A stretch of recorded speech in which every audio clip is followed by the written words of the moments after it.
Well, if we take a look at this rear tail light here, light emitting diode. It actually says 63 to 67 Cobra LED tail light. I don't know if they had LEDs back in 63 to 67, but okay. There's 38 LEDs in here.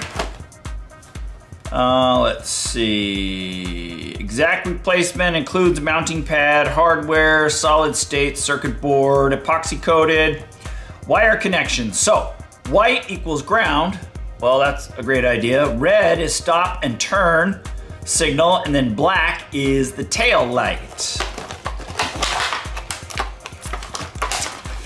Let's get a better look.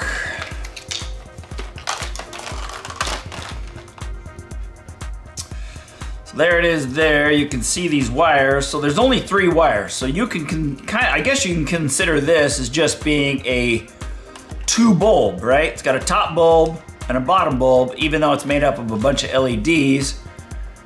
But according to the directions here, this white is ground, not the black. This white is ground. And then this black is your tail light.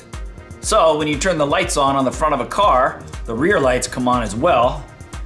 And then this red one is your stop light, but this also is your blinker. So in order to make this work, we got this converter here. I'm trying to figure this out, but I think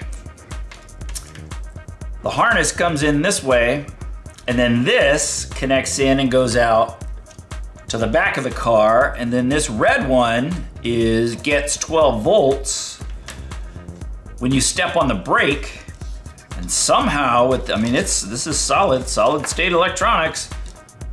Somehow that makes one of these, or 2 of these light up, blink as well, and light up bright at the back of the car. Fancy stuff. By the way, these end connectors that I'm using, I'll put a link in the description below. These are the best I've ever used. I mean, these are really good quality. I know you gotta don't buy the junk from China, but these are really good. And I will probably be throwing away all my other connectors that I got. But whatever brand this is, these are fantastic. So one discrepancy I'm seeing on the wiring diagram is this purple brake light switch, purple wire is split at the connection to the brake switch, meaning the actual brake pedal. But as you can see on the actual wiring harness at the brake pedal, there's only one purple wire leading to that. Instead, on the actual wiring harness here, you can see that this purple brake light switch is split at the rear harness, which is what I need to tap into in order to put this converter in.